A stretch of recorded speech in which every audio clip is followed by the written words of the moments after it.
Verið velkomin. Þetta semst live spjall kallmennskunar. Í kvöld ætlum við að tala klám og til þess að ræða klám þá hingað komin Kolbrún Hrund Sigurgeirsdóttir, verkefnastýra Jafnréttisskóla Reykjavíkurborgar og kynjafræðingur og Þórður Kristinsson, kynjafræðikennari og mannfræðingur.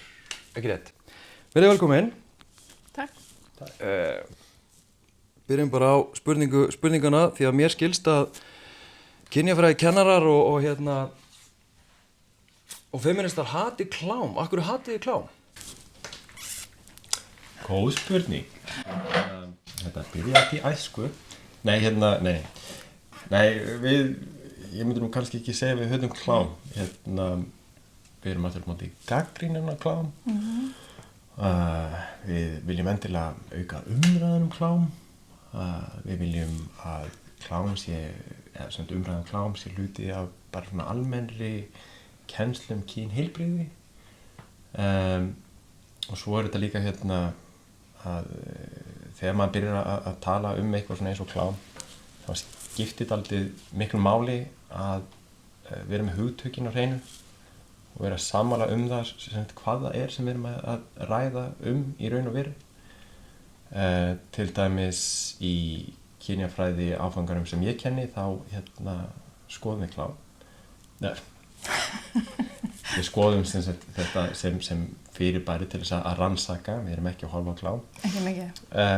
Og þá skoðum við mismunandi skilgreiningar og við styðjumst fyrst og fremst við þessa skilgreiningu sem hvað svona algengust þegar fólk að reyna að ná einhverjum svona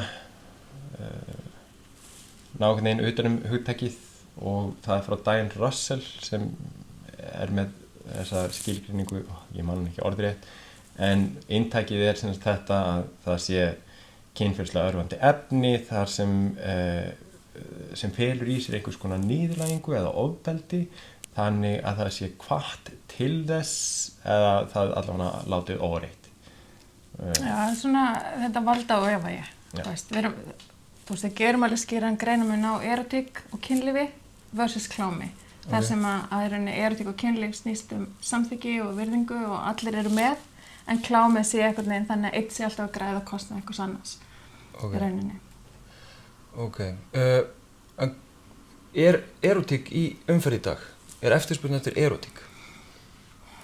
Ég held að þessi meiri eftirspurn eftir erótík heldur en klámi, en einhver hluta vegna þá meiri hlutin af mainstreams klámi, mainstreams svona kynferðislega örvandi efni, það klám, það sé efni með ofbeldi. Við erum með nokkrar rannsóknir sem akkurat hafa farið í það að skoða hvað það sem birtist í þessum vinsælustu klippum sem þú finnur á netinu, á þessum netsíðum sem flesti fara inn á. Og það var ein rannsókn sem sýndi næstu í 90% væri með ofbeldi. 89% það sem var ofbeldi gegn konum. Og aðrar þar sem svona aðeins hófsamari tölur, þá fer þetta svona niður í rúmlega 70%. En þetta líka eftir því sem fer aftar tíman, ef þú lítur á rannsóknir frá 80 og eitthvað, þá verið að skoða vinsælustu klámmyndir sem voru gefnar út á VHS-bólum. Þá þetta allt í einu bara komið niður í eitthvað 12%. Það eitthvað sem búið að gerast þarna á þessum tíma. Já, náttúrulega með aukinni tækni, það verður auðvitað miklu meira framboð, og þegar framboðið eykst, þá þurfum við klámframleiðendur auðvitað að gera eitthvað til þess að láta sínar myndir kannski standa fram úr, og það verður alltaf, efni verður grófara og grófara. Komin nær þér út á hljóðinu, sorry. Já, verður velkomin. Þannig að við erum að sjá miklu meira ofbeldi í dag heldur en kannski við sáum áður. Já. Og það sem kannski verst við það að þetta nánast alltaf ofbeldi gegn konum. Það einstaka sinnum ofbeldi gegn körlum, en þá það yfirleitt þá af hendi annarra karla. Og það sem að gera þetta sérstaklega slæmt að viðbrögð kvennanna í klámi annaðhvort engin eða kynferðisleg. Kona meidd og hún kannski fer bara fullnægingu. og þetta er náttúrulega skelfileg skilaboð fyrir börn sem að kannski nota klám sem uppsprettu þekkingar. Hvaða áhrif hefur þetta á það sem að horfa á klám? Þetta normaliserar það að við sem að hlutgera konur og að konur séu kannski fyrir karla til að nota, að þeirra hlutverki kynlífi sé að uppfylla langar niður og þarfir karla og við höfum séð það bæði í innlendum og erlendum rannsóknum og í okkar rannsókn sem við gerðum að þetta hefur bein áhrif á krakkana því þau eru að segjast nota klám til þess að læra kynlíf. Þannig og ef þú ert að horfa á klám til að læra hvernig kynlíf virkar, þá ert að fá ótrúlega vond skilaboð hvað kynlíf er. Þannig að þrátt fyrir að áhorfendur viti að sé að ræða leikjefni og ekki raunverulegt og svo framvegis, að þá hefur þetta samt neikvæð áhrif. Sko, ef við tökum bara rannsóknar sem við gerðum, frábæra rannsókn sem við getum fundið á netinu. Þú segir sjálfur frá. Þó ég segi sjálfur frá. Nei, þá er sem klám áhorfið eitt af því sem við rannsökum í kynlífsmenningu ungra karla hérna á Íslandi. Og þóttu við getum ekki aðhægt frá rannsókninni þá gefum okkur svo sannlega innsýn inn í hvernig þetta er og það var dálítið svona áhugavert að sjá að þeir gera sér allir fullkomlega grein fyrir því að klám og þarna aftur þeir gera ekki neitt greinarmun á klám og erotík, bara kynferðislega örvandi efni sem þeir finna á netinu sem þeir kalla klám. Það er eitthvað sem þeir horfa á, vita sé ekki það sama og kynlíf og gera bara skýran greinarmun þar á milli. En tala samt það sko að þeir horfa á þetta, þeir vita að þetta er ekki eðlilegt og kynlíf sé ekki svona í raun og veru, en þetta hefur samt áhrif á hvað er að prófa í kynlífi og svo framvegis. Já, þeir fá hugmyndir, þeir viðurkenna það alveg og þeir langar að leika eftir það sem þeir sjá og tala að þeir fari í grófara efni. Þeir kannski byrja smátt en svo verður efni alltaf grófara og grófara. Þú þarft alltaf aðeins meira og meira örvun. Þannig að þangað til eins og einn orðaði þú ert komin út í eitthvað virkilega ógeðslegt, þá kannski stoppar og byrjar að bakka. Og það er það sem við hefum svo miklar áhyggjur að vera börn eru svo ung þegar þeir eru að byrja að horfa á klám. Við erum að sjá það að íslenski drengir horfa mjög mikið á klám, við eigum Norðurlandamet og meðalaldur 11,7 ár cirka og það segir okkur náttúrulega að hópur stráka er yngri og börn kannski 10-11 ára, þau hafa engar forsendur til þess að vega og meta hvað er gott klám og vont klám, skilju. Þú veist, þau bara slá inn XXX eða einhverju búin að kenna þeim að slá inn YouPorn eða Pornhub eða eitthvað. Og það var engin filter. Þú veist, þau haka jú við kannski að séu á 18 ára en geta þá dottið bara inn í alveg ótrúlega gróft ofbeldi. Og ef þetta, ég menn það er svo fullkomlega eðlilegt að börn hafi áhuga á kynlífi og langi að sjá nakta líkama og langi vita hvað þetta, þú veist, ríða er. En ef þau detta svo beint inn í ofbeldi og þetta er fyrsta kannski reynslan þeirra af kynlífi eða, þú veist, hvernig eiga þau að vega og meta og vita hvað er ofbeldi og hvað er kynlíf, þú veist. Ef að kona sýnir engin viðbrögð við því að það vera kirkjan eða tróði öll götuna á henni eða æla á henni eða ég veit ekki hvað eða ef vel hún fær bara fullnægingu, þú veist, og þú ert kannski lítill drengur og ert að horfa eða stúlka og horfi kannski, þú veist, í hver einstu viku í 6-7 ár að þú nú fyrir að stunda kynlíf með annarra mannesku, þá ertu komin náttúrulega kannski með brenglar hugmyndir í kollinu það hvað kynlíf raunverulega er. Já, en þið talið sko, þið eru mjög, þið sem gerir skýran greinarmun á erotík og klámi. Ég bara ímynda mér að almennt sé fólk ekki meðvitað einhvern mun á klámi og erotík. Ég held að fólk líti bara á klám sem eitthvað spektrum af kynferðislegu myndefni. Þannig að sko okkur finnst, ég tala alltaf fyrir mig að mér finnst mjög mikilvægt að gera hennar greinarmun vegna þess að kynlíf frábært. Þú veist, kynlíf er mjög stór hlut af lífi flestra og kynlíf getur verið algjörlega stórkostlegt. Það sem við erum að sjá í klámi er alltaf þetta valda ójafnvægi. Við erum að sjá alveg gríðarlega hlutgervingu á konum. Konur eru jafnvel notaðar bara sem hlutir fyrir kalla til að reka typpi sitt í. Á meðan erotík byggir á því að báðir aðilar njóti og það eru samskipti og það er nánd og það er annað slíkt sem að við kannski getum tengt raunverulega við kynlíf meira. Við erum að sjá þetta náttúrulega í samskiptum hjá ungu fólki í dag, til dæmis bara inn á fáutasíðunni og inn á þessum netsíðum, slötts síðum, þar sem er verið að setja myndir á ungu fólki og hvernig talað stelpur til dæmis þar, þú veist, já hún er svona ég væri til að setja í hana eða fucking hóra ég væri til að nauðga henni, þú veist, ég meina, þarna erum við að sjá alveg gríðarleg tengsl frá kláminu, þú veist, að konan er hlutur, þetta er ekki manneskja, þú veist, ég var til að setja í hana, þú veist. Þannig að þetta er að hafa ótrúlega neikvæð áhrif og það má ekki blanda því saman við kynlíf, af því kynlíf er ekki ofbeldi, kynlíf er eitthvað jákvætt og gott, skilju. Og börn eiga bara að skilja, ég tel það að börn eiga að skilja að fá góða kynfræðslu þar sem að þau læra kynlíf er eitthvað fallegt og gott, þú veist, en maður á að njóta þessu eigin forsendum og vera vissum að allir séu til í það, skilju. En þið talið að það sé til betra klám, eða kynfræðslegt myndefni.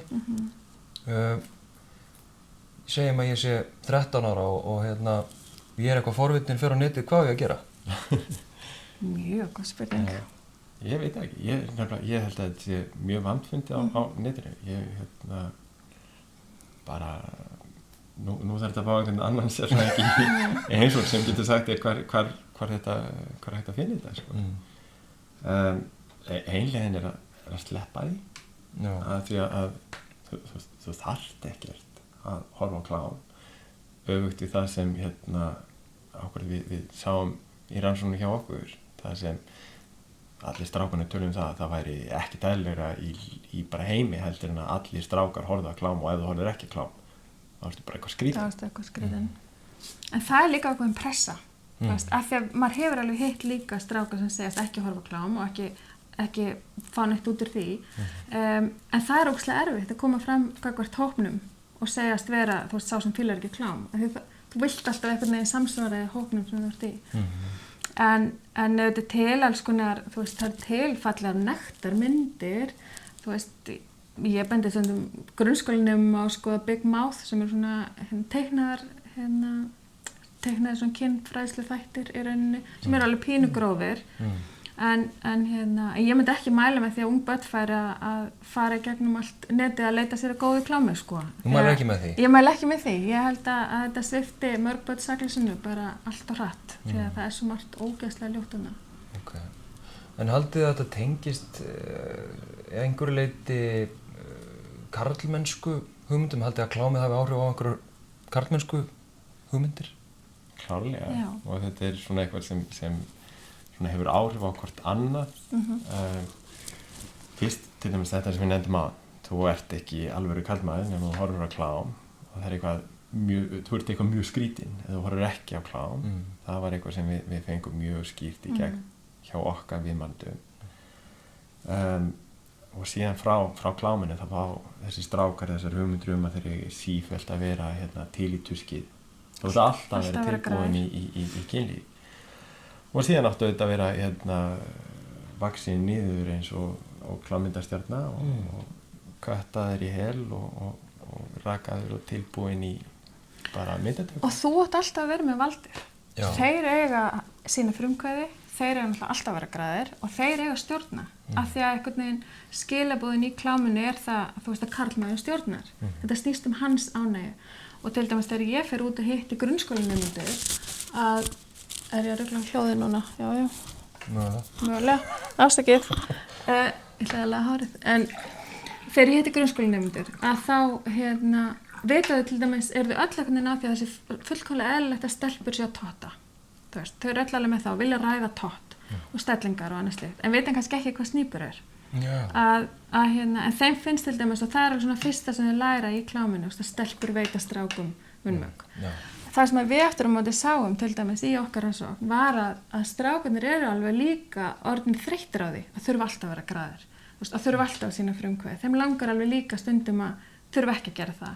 Og þeir hafa áhyggjur, þeir eru með frammistöðu kvíða og tala það, þú veist, af hverju ekki tala það í kynfræðslu, frammistöðu kvíða, því að þeir upplifa þeir eigi að vera sem rosalega fólar að þeir eigi að geta haldið reist bara endalaust og vera með, eins og Þórður segir, risastórt tippi og svo standa þeir ekki undir þessum væntingum og finnst þeir ekki nógu góðir.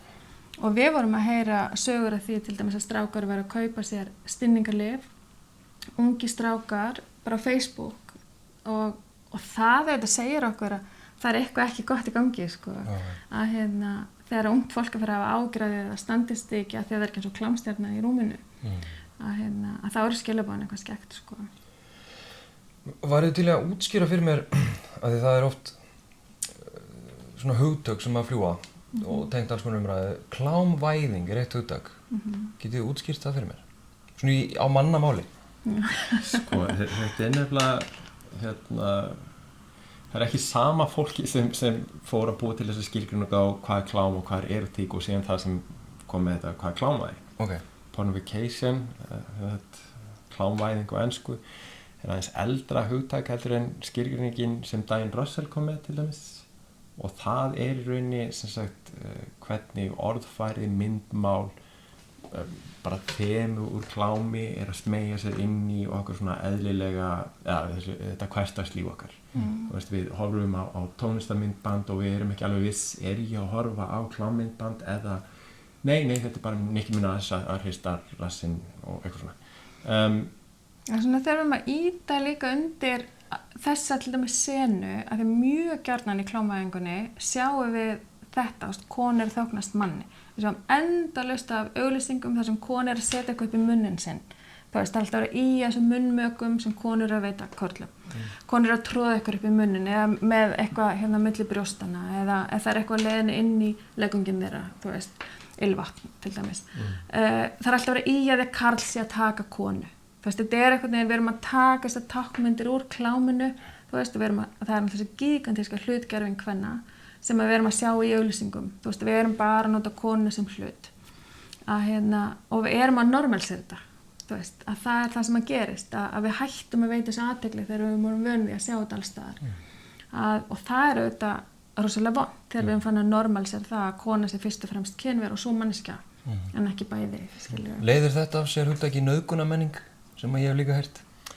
Ég held alveg örugglega sé tengsl þarna á milli. Hvernig myndið þið útskýra nauðgunarmenningu? Það er bara þegar nauðgun er álitin vera svona eðlilegur hluti af því að vera til. Þegar þú ert með þjóðhátíð og svona býst við því að það séu kannski svona 3-4 nauðganir þessa helgi og finnst það bara eðlilegur fiskur þess að vera með svona hátíð. En finnst einhverjum það? Já, umræðan er svolítið svoleiðis og húmor, nauðgunarbrandarar og til dæmis bara Facebook ykkur hafa verið svona brandarar, þú veist, átti vandræða meðan árið deytvölu og andtilnsdaginn og þá mynda ykkur nauðgunarteipi og svefnlyfi og eitthvað bara ha, þú ræddaði bara svona, þú veist, bara ógeðslega fyndið og nauðgunni bara.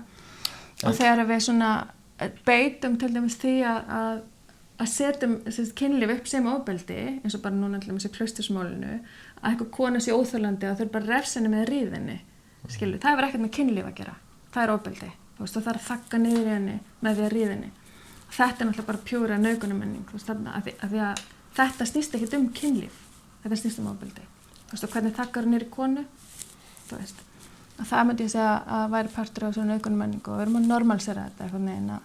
En þetta er svona, þú veist, þetta sem að sér á yfirborðinu, en þetta er líka svo margt annað sem felst í nauðgunarmenningu.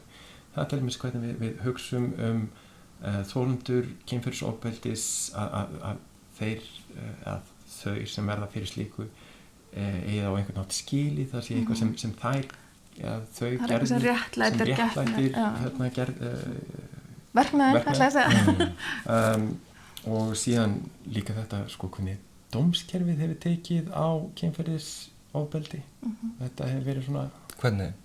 Léttvægir dómar mjög svona undarlegt laga umhverfi þegar kemur að því sko hvað telst vera nauðgun og hvað telst ekki vera nauðgun það er ekki langt síðan til dæmis nauðgun en hjónaband var ekki talið vera nauðgun við sjáum sko til dæmis í kringum mál með Robert Downey þar sem sko tæling var það sem hann var dæmdur fyrir en ekki það að vera misnota í rauninni barnungar stúlkur. Við sjáum líka til dæmis bara hvað alveg ótrúlega fáir sem fá sakfellingu fyrir kynferðisbrot á Íslandi sem er bara mjög sláandi. Og þetta allt sem hluti af þessari nauðgunarmenningu. Ok. Nú hef ég allan bara nýlega tekið eftir mikil umræðu í rauninni ég var að segja, já, bara nauðganir í samböndum, í nánum samböndum. Ég hef ekki áður heyrt jafn mikið talað svona það. þetta markaleysi í nánum samböndum, þetta partur af einhvers konar nauðgunarmenningu eða klámvæðingu? Hvoru tveggja, þetta eitthvað svona sem hefur áhrif á hvort annað. Það er að segja klámið ítur undir það að nauðgun sé eitthvað sem svona eðlilegt. Þú ert að horfa þarna á ofbeldisfullan verknað sem tengdur við kynlíf og fullt af strákum sem alast upp við það að verða kynferðislega örvaðir og jafnvel fá losun við það að horfa á svona ofbeldisverknað og það á eftir að smítast inn í kynlífi síðan þegar þeir byrja að stunda kynlífi með einhverjum öðrum heldur en bara lógu fimbáða. Þannig að þeir læra í rauninni að kynlíf sé nauðgun. Eða sem sagt, ertu að tala um það? Þeir átti sig ekki á hvenær ofbeldi orðið ofbeldi. Já. Að það hætta á því, auðvitað það ekkert algengt, þú horfir ekkert endilega á klám að ferst út og nauðgar einhverjum, alls ekki. En þegar það svona smá saman normaliserast að, þú veist, konur jafnvel bara fíli ofbeldi, það er jafnvel sína engin viðbrögð eða kynferðislega ánægju og þú ert að horfa það trekk, að þá er auðvitað hætta á því að það gerist einhvers staðar í raunveruleikanum og við erum að sjá það eins og svo skýrt í þessum ömurlegu samskiptum á netinu til dæmis. Það sem ég verið að tala þú veist, að það þurfi bara að nauðga, þú veist, og segir ekki já, það nauðgaði þér, þú veist, gott að þessi maður nauðgaði þér, eitthvað svona samskipti sem eru svo ógeðslega brennleg, sko. Og jafnvel, sko, í þessum dæmum sem við höfum núna aftur og meira hjá neyðarmóttökunni og hjá stígamótum, þar sem við erum að fá fleiri og fleiri skjólstæðingar sem hafa orðið fyrir hópnauðgun og mjög gróf nauðgun sem hafa greinilega skírskotin í klám. Og síðan þegar þessi mál jafnvel lenda fyrir dómstólum þá er það þá er niðurstaða dómsins svo að þetta sé eðlilegt kynlíf. Já. Ok. Já, einmitt. Og hvað er eðlilegt? Þetta kom til dæmis upp í einu rýnihópaviðtali hjá okkur. Það sem að strákarnir voru einmitt að ræða þetta. Bara, þú veist, er eðlilegt að séu 6 strákar að taka eina stelpu í partíi? Þú veist, er það eðlilegt kynlíf? Eða erum við kannski dálítið mikið smitaðar af klámi? Ég held líka, sko, eitt af því sem við þurfum aðeins að gagnrýna klámi fyrir er að í klámi eru engin samskipti. Það er að segja, einu samskipti sem er eitthvað svona take that bitch, eitthvað. Hafðu þetta að lusa einn, svona sem það er í góð íslensk. Þetta eru einhver svona styggðaryrði. Það er aldrei spurt, sko, ertu að fíla þetta? Eigum við kannski að prófa eitthvað annað, eitthvað sem eru svo nauðsynleg í kynlífi. Sem er alltaf bara grunnurinn að öllu, Að því við tölum skilgreiningar áðan og svona, ég spurði sem sagt, í Insta story á kallmennskunni, þá spurði ég, fyrst byrjaði ég að spyrja hvað er klám í einu orði og setti það upp í svona orðaskíð þannig að það sem var sagt oftast varð stærst og það var áberandi að ofbeldi var eitthvað sem fólk skilgreindi klám út frá og svo óraunverulegt var svona næstasta. Þetta var svona lang áberandi skýrast. Síðan spurði ég og þar svöruðu 1400 manns. Ég spurði á skalanum ekki í lagi, hlutlaus veit ekki og í lagi hvað finnst þér að fólk horfi á klám? Og þarna vorum við búin að skilgreina klámið, klálega ekkert allir kannski í sömu sem að svara síðan, en fólk var sem sagt nær í lagi þó að það hafi verið næst sko miðjunni sem var þá hlutleysið eða veit ekki. En fólk var samt mun nær því að finnast í lagi að horfa á klám. Hvað segir þetta? Nei, ég held að þetta sé akkurat þetta sko. Við erum ofta að bera saman epli og appelsínur. Þú veist, er í lagi að horfa á eitthvað svona kynferðislega örvandi efni? Já, er í lagi að það sé, þú veist, að ala upp ofbeldi, að það sé eitthvað svona samansammerkja á milli ofbeldis og kynlífs? Nei. Er það eitthvað sem einkennir allt erótískt-efni? Nei, en þetta er allt svona eitthvað svona, svo sem noti loðið og teginlegt. En mér langar dálítið, það er til gömul rannsókn, næstu 20 ára gömul rannsókn, sem var gerð hérna á Íslandi, það sem 2 ungar fræðikonur, Hildur Fjóla og Gunnhildur, ég man ekki eftirnafnin, rannsöku sem sagt hvað fólki Íslendingum fannst vera klám og hvaða skilgreining þeim fannst vera best vorum með nokkrar svona skilgreiningar af því að hérna, þessi sem við styðumst við, hún var ekki búin að ná semst almennilega sessi hérna á Íslandi, hún gerði það mjög fljótlega eftir það og síðan nokkrar svona aðra sem höfðu verið í deiglunni og síðan voru það með sem sagt myndefni úr klámblöðum, þetta er það gömul rannsókn að þær fóru ekki á netið heldur inn í hérna pennan Eymundsson og hérna keyptu þau blöð sem voru til og flokkuðu í bara mismunandi myndefni og ljósituðu þetta og hérna fengu síðan að fara inn í nokkrar stofnanir og fyrirtæki þar sem fólk yfir 18 sem hérna var tilbúið til að taka það til þessari rannsókn svaraði því sem sagt hvað þeim fannst vera hérna besta skilgreiningin af þessi sem þau voru með, hvort það væri með eitthvað aðra skilgreiningu á klámi og síðan sem sagt hvað þeim fannst fara yfir strikið og það var svo merkilegt í niðurstöðunum hjá þeim að allir sem tóku þátt í þessu voru svona frekar jákvæðir gagnvart klámi sko en síðan voru þau alveg með það á tæru hvenær það fór yfir strikið og það var akkurat þetta þegar það var ofbeldi, þegar var misbeiting og barnaklám að því að við sjáum alltaf meira og meira í klámi núna að sko framleiðendurnir á þessu meginstreymis klámi er að reyna að láta leikkonurnar líta út fyrir að vera undir lögaldri það er eitthvað svona þing það er líka einn vinsælasti flokkurinn á þessum síðum sem við sjáum á netinu það er teen það er alltaf í topnum sem svona vinsælasta klámið sko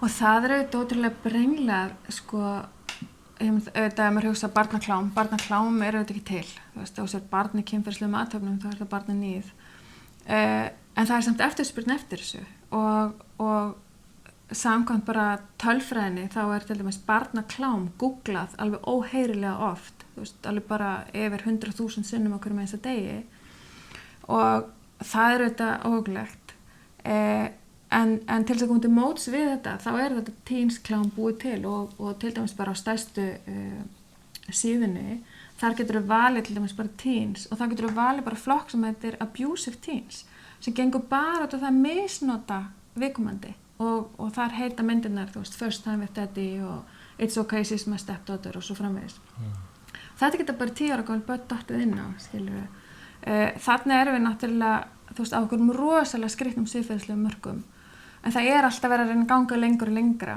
þú veist til þess að þetta selja meira og græða meira pening það snýst þetta allt peninga þannig og þetta er ótrúlega vont og það er margt sem bendir til þess að til dæmis að ungir karlar séu komnir í þá stöðu að kynlíf örvar það ekki lengur þú veist þeir eru orðnir svo vanir svo mikilli örvun að það að vera með nakinni manneskju og vera kannski að fara að stunda náin samskipti eða eitthvað svona kynlíf að þá dugar það ekki til þeir halda ekki reisn eða ná ekki reisn og þannig er þeir bara komnir svolítið klípu þú veist og viljum við það fyrir ungu fólkið okkar vegna sem þegar við vorum, þú ert náttúrulega aðeins yngri en við að þegar við vorum unglingar þá eins og Þórður sagði, voru klámspólur það voru klámblöð og annað slíkt í dag eru börnin bara með í vasanum þú veist, og þau geta nálgast svo miklu meira efni og bara ógeðslega þú veist, stóran hvað maður segja, bara endalaust valmöguleika af alls konar ofbeldi og það er svo miklu meiri hætta í dag að svo kynslur sem eru að koma upp skaðist af einhvern nátt af þessu, til dæmis það get ekki notið kynlífs, heldur hann til dæmis við sem erum orðin fullorðin, þú veist, og fengum kannski að fara bara fyrir okkur áfram í kynlífi hægt og rólega, skilju. Þannig að við verðum að vera meðvituð um það að tæknin er auðvitað að vinna að því að klámi verður alltaf grófara og harðara. Þannig að, hvað viljum við fyrir börnin okkar, hvað eiga þau skilið? Þannig að við þurfum svolítið að hugsa það líka. Ég sá í rannsókninni ykkar, ég rendi aðeins yfir hann, ég sá að þið leggið til, þið komið 3 tillögur í lok rannsókninni ykkar og ein af þeim er að þið leggið til að kynjafræði kennsla, kynfræðsla, hún verið efld. Af hverju? Til þess að stemma stigu við akkurat þessu, sko. Í staðinn fyrir að leyfa einhverju fólki út í löndum að búa til kynfræðsluna fyrir krakkan okkar, að við stjórnum þetta aldrei sjálf og reynum að skapa akkurat þetta heilbrigða viðhorf gagnvart kynlífi, að það sé ekki tengt ofbeldi og misnotkun. En núna, og þið talið líka um að taka þetta inn í kennaranámið, þar að segja kennarar verði færari í að tala þessa hluti. Hafið þið trúað á það sé raunhæft? Að nú finnst það ótrúlega mörgum óþægilegt að taka þessu umræðu. Ég held að það sé raunhæft, já. Auðvitað alltaf eitthvað fólk sem treyst sér ekki til þess og það er líka allt í lagi og við höfum bara virðingu fyrir því. En í hverjum skóla er ég alveg viss það að við getum fundið einhvern starfsmann sem treyst sér til þess og hann þarf að hafa fengið einhverja fræðslu og í kennaranáminu, alveg eins og ég fekk fullt af fræðslu hvernig það er að vera stærðfræðikennari þegar ég var að læra að vera kennari. Mér langar ekki til þess að kenna stærðfræði en ég fekk samt svona grunn í því hvernig á ég að kenna stærðfræði og ég held að hafa allir gott að því að fá þennan grunn og svo þeir sem hafa áhuga að taka það lengra. En ég hef líka trúað því að við blöndum saman starfsstéttum eins og við erum að prófa að gera í Reykjavík að við erum með tilraunaverkefni í gangi þar sem að koma í rauninni 3 aðilar að kynfræðslunni, það er bæði kennari, skólahjúkrunarfræðingur og frístundaráðgjafi. Þau koma með ólíka í rauninni sín og ólíka þekkingu að borðinu þannig að krakkarnir eru að fá miklu meira heldur bara kyn eitthvað, kynlíf, kynvitund. Þau eru líka að fá samskiptin, virðinguna, klámvæðinguna, nektarmyndasendingarnar. Þau eru að fá og hver rauninni stétt leggur svolítið áherslu á það sem hún er sérfræðingur í. Og ég held að það sé alveg ótrúlega öflug leið. Ég hef trúið því. Þannig að við viljum ráðast á í rauninni á, ef að segja, neytendur klámsins, frekar heldur að ráðast á í rauninni hvaðan það kemur. Klámframleiðendur. Já. Það er þessi stór barátta. Fyrir, hvað var það, 10 árum síðan eða eitthvað leys, þá var Ögmundur utanríkisráðherra, dóms- og kirkjumálaráðherra. Og hann lagði til að það væri sett einhver svona síja og reynt að stoppa þetta ofbeldisfulla klám, sko. Ég held að það myndi bara aldrei takast, ekki á nokkurn Það er rosalega hæpið, sko. Við erum að tala gigantíska peninga í þessum bransa, alveg gigantíska. Ég held að það sé ákvæmt frekar þetta að ala krakkan okkar upp til þess að fóta sig í þessum stafræna heimi sem er bara hinn í raunveruleiki. Að gera þetta alveg svona ákveðið tæknilæs og áttu sig á því hvað sé skynsamlegt að gera á hverjum tíma. Þau viljum efla börnin okkar upp þannig að þau séu með sterkar sjálfsmynd og geti valið það kynlíf sem hentar þeim og við verðum að veita fræðslu á móti kláminu af því að ef það er eina kynfræðsla sem við fá þá erum við ekki að ala upp góða kynslóð og þá erum við ekki að sinna starfinu okkar vel þannig að við verðum að veita mótvegi en þú veist að fara heim og segja þú mátt ekki vera klám það er kannski ekki sterkasta leiðin við þurfum að kenna þeim betur Svona að lokum í þessari klámumræðu og ætlum að fara að binda endi á þetta hvaða skilaboðum finnst ykkur mikilvægast að koma áleiðis til ungs fólks og það er að tala bara bæði beint og eins til fólk sem er að vinna með ungu fólki eða er í kringum mikið ungu fólki hvaða skilaboð finnst ykkur mikilvægast að koma áleiðis? Viltu byrja að Ég myndi kannski fyrst og fremst segja þetta vera gagnrýna á hvað þeir eru að horfa á og hvernig eru að nota það og hvort það sé kannski skynsamara að bara sleppa því á þess að ég sé að segja að það sé eina lausn.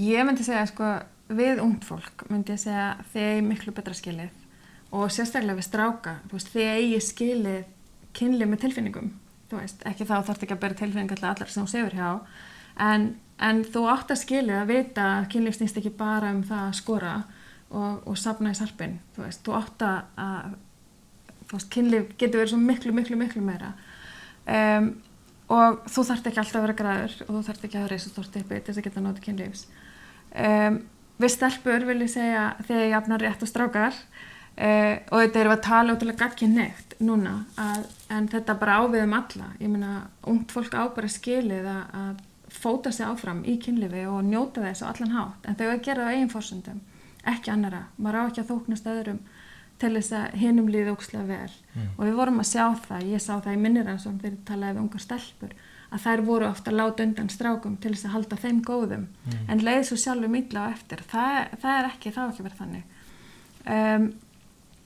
en til þeirra sem er að vinna með börnum bara við verðum að feysa þennan vanda við verðum að tala þetta við verðum að tala kynlíf og að vera býta á jaxlinn og þóra sig að píka og svona.